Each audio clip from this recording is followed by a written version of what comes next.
Hello again everybody, welcome to another review video. Today I'm going to review a SkyPaper Launcher. It's a very cool toy. It can shoot paper airplanes and you will love it.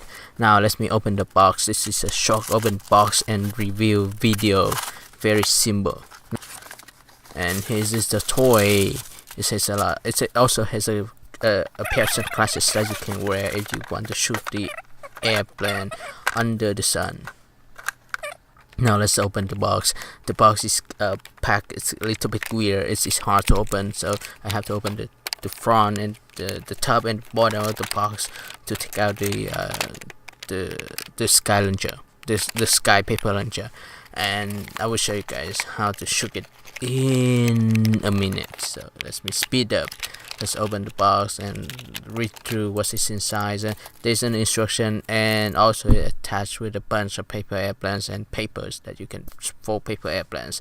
The paper is very light and you can also fold a certain paper airplanes. And now let's test it out. You can actually fold your old paper airplanes to shoot and it should work just fine. Just do it. And don't forget to check out my other cool review videos. Thank you for watching. Bye guys.